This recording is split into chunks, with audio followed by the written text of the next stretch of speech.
So this week we're going to be covering summary queries. They're also called aggregate queries.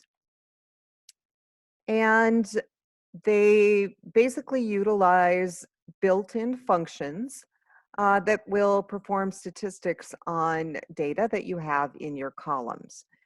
So count, sum, max, min, and average are the functions that we will be using.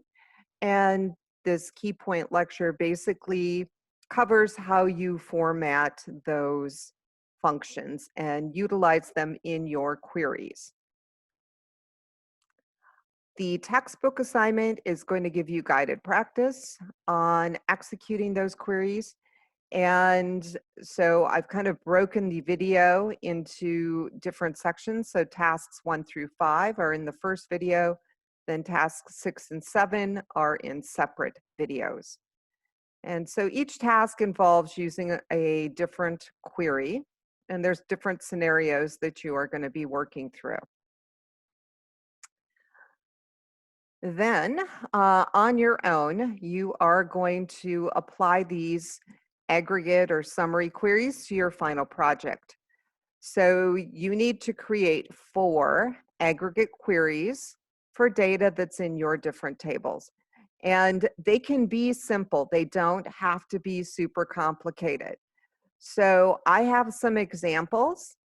And you'll notice that some of my examples have joins and different things. It's totally up to you how you want to do these queries.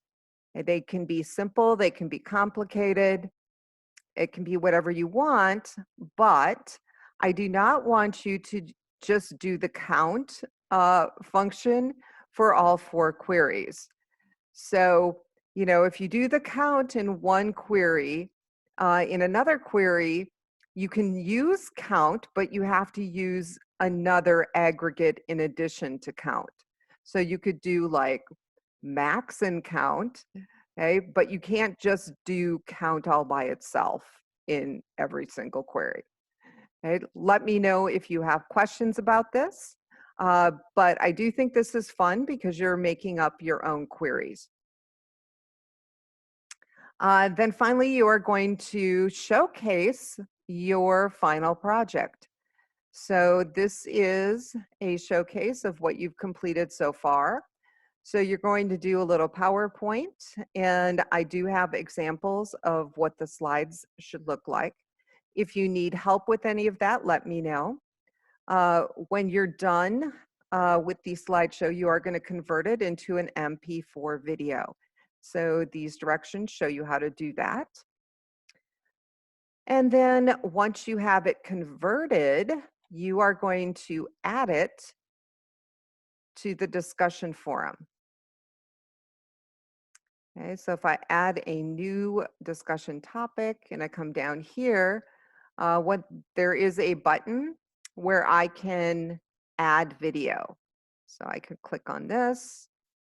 I do have to select video and browse. And then I have to do choose file to grab it from my system. And then once I found the MP4, I would simply open it, give it a name, and upload the file.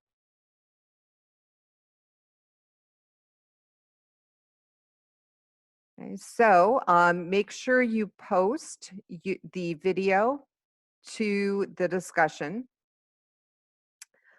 because you will need to review each other's videos, and those are worth points. Because our class is a little smaller, I'll decrease the number of replies that you need to 3. And the number of points is still going to remain the same, though. It'll be 10 points. So make sure you get your video in there so others can view it and post a reply.